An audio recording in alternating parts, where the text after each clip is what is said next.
Jejak Anas Urbaningrum hengkang dari Demokrat karena kasus korupsi. Kini dinanti loyalisnya gabung ke PKN. PKN ini kenapa di berbagai media saya selalu mengatakan sebagai soft landing, tentu untuk menyambut kedatangan Anies. Kedatangan Anas nanti setelah bebas gitu ya, tahun depan. Kita juga tahu adalah sahabat-sahabat seperjuangan Anas yang sampai saat ini masih tidak habis pikir terkait dengan vonis yang cukup luar biasa diberikan terkait dengan Anas, terkait dengan kasus korupsi itu.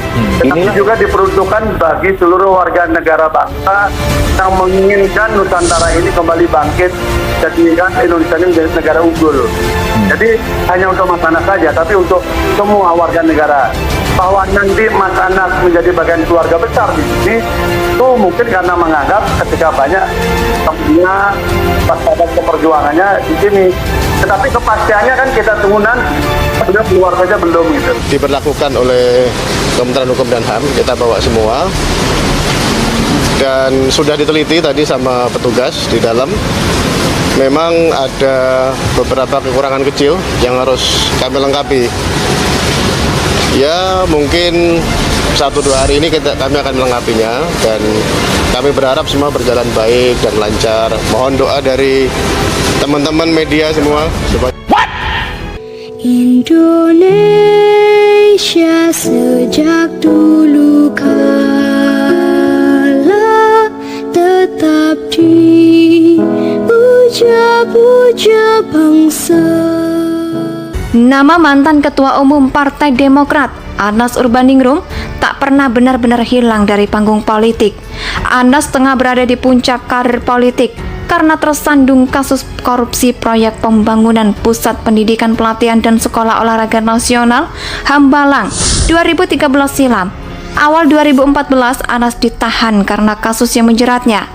Tak lama dia hengkang dari Demokrat, 8 tahun berselang rupanya. Yang diinginkan Ketua Umum Partai Kebangkitan Nusantara PKN, Gede Pasek Suardika, berharap Anas bergabung ke partainya setelah bebas dari penjara. Tak heran, Pasek merupakan loyalis Anas yang juga mantan petinggi Demokrat. Bahkan pembentukan PKN diakui Pasek merupakan buah pikiran sejumlah pihak.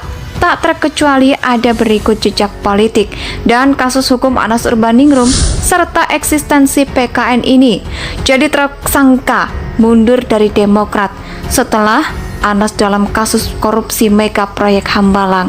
Pertama kali diungkap oleh mantan bendahara Partai Demokrat M. Nazarudin. Pada saat itu tahun 2011, Nazarudin telah melarikan diri ke luar negeri usai ditetapkan sebagai tersangka kasus korupsi proyek Wisma Atlet Sea Games di Jakabaring, Palembang, Sumatera Selatan.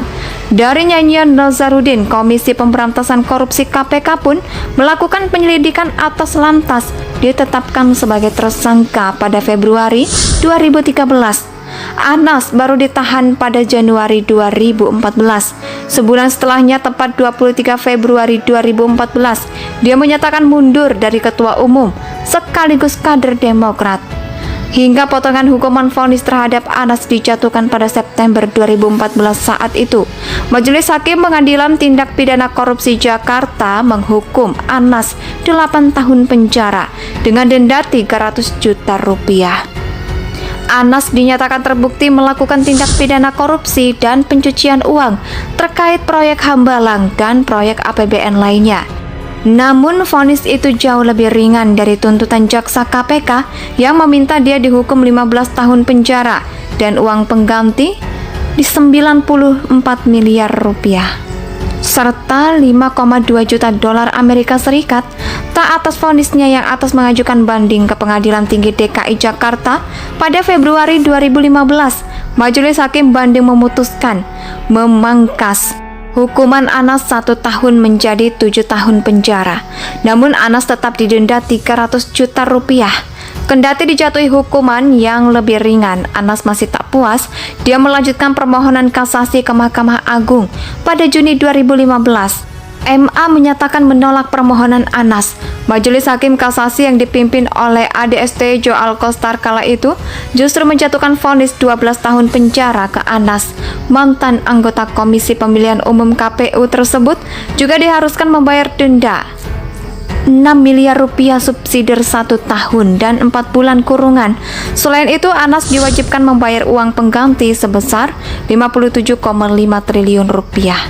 Namun 5 tahun berselang MA mengabulkan permohonan peninjauan kembali. Dengan demikian, hukuman Anas berkurang drastis menjadi 8 tahun penjara. Begitu Anas tetap dihukum membayar uang pengganti sebesar 57,9 rupiah. Selain itu, majelis hakim tetap menjatuhkan hukuman tambahan berupa pencabutan hak untuk dipilih dalam jabatan publik selama 5 tahun terhitung sejak setelah Anas menyelesaikan pidana. Pokok surat Anas menjalani hukuman pidana, sejumlah loyalisnya membantu Partai Kebangkitan Nusantara atau PKN dideklarasikan pada 28 Oktober 2021 dan telah resmi berbadan hukum dengan mengantongi surat keputusan Kementerian Hukum dan Hak Asasi Manusia. Nama mantan Ketua Umum Partai Demokrat, Anas Urbaningrum, tak pernah benar-benar hilang dari panggung politik. Anas tengah berada di puncak karir politik karena tersandung kasus korupsi proyek pembangunan Pusat Pendidikan Pelatihan dan Sekolah Olahraga Nasional Hambalang 2013 silam. Awal 2014 Anas ditahan karena kasus yang menjeratnya. Tak lama dia hengkang dari Demokrat, 8 tahun berselang rupanya. Yang diinginkan Ketua Umum Partai Kebangkitan Nusantara PKN, Gede Pasek Suardika, berharap Anas bergabung ke partainya setelah bebas dari penjara. Tak heran, Pasek merupakan loyalis Anas yang juga mantan petinggi Demokrat. Bahkan pembentukan PKN diakui Pasek merupakan buah pikiran sejumlah pihak, tak terkecuali ada berikut jejak politik dan kasus hukum Anas Urbaningrum serta eksistensi PKN ini. Jadi tersangka mundur dari Demokrat setelah Anas dalam kasus korupsi mega proyek Hambalang. Pertama kali diungkap oleh mantan bendahara Partai Demokrat M. Nazarudin. Pada saat itu tahun 2011, Nazarudin telah melarikan diri ke luar negeri usai ditetapkan sebagai tersangka kasus korupsi proyek Wisma Atlet Sea Games di Jakabaring, Palembang, Sumatera Selatan. Dari nyanyian Nazarudin, Komisi Pemberantasan Korupsi KPK pun melakukan penyelidikan atas lantas ditetapkan sebagai tersangka pada Februari 2013. Anas baru ditahan pada Januari 2014. Sebulan setelahnya, tepat 23 Februari 2014, dia menyatakan mundur dari Ketua Umum sekaligus kader Demokrat. Hingga potongan hukuman vonis terhadap Anas dijatuhkan pada September 2014 saat itu. Majelis Hakim Pengadilan Tindak Pidana Korupsi Jakarta menghukum Anas 8 tahun penjara dengan denda 300 juta rupiah. Anas dinyatakan terbukti melakukan tindak pidana korupsi dan pencucian uang terkait proyek Hambalang dan proyek APBN lainnya. Namun vonis itu jauh lebih ringan dari tuntutan jaksa KPK yang meminta dia dihukum 15 tahun penjara dan uang pengganti di 94 miliar rupiah serta 5,2 juta dolar Amerika Serikat. Tak atas vonisnya yang atas mengajukan banding ke Pengadilan Tinggi DKI Jakarta pada Februari 2015, Majelis Hakim Banding memutuskan memangkas hukuman Anas 1 tahun menjadi 7 tahun penjara. Namun Anas tetap didenda 300 juta rupiah. Kendati dijatuhi hukuman yang lebih ringan, Anas masih tak puas. Dia melanjutkan permohonan kasasi ke Mahkamah Agung pada Juni 2015. MA menyatakan menolak permohonan Anas. Majelis Hakim Kasasi yang dipimpin oleh ADST Joal Kostar kala itu justru menjatuhkan vonis 12 tahun penjara ke Anas. Mantan anggota Komisi Pemilihan Umum KPU tersebut juga diharuskan membayar denda 6 miliar rupiah subsidi 1 tahun dan 4 bulan kurungan. Selain itu, Anas diwajibkan membayar uang pengganti sebesar 57,5 triliun rupiah. Namun 5 tahun berselang MA mengabulkan permohonan peninjauan kembali. Dengan demikian, hukuman Anas berkurang drastis menjadi 8 tahun penjara. Begitu Anas tetap dihukum membayar uang pengganti sebesar 57,9 rupiah. Selain itu, Majelis Hakim tetap menjatuhkan hukuman tambahan Indonesia tanah air beta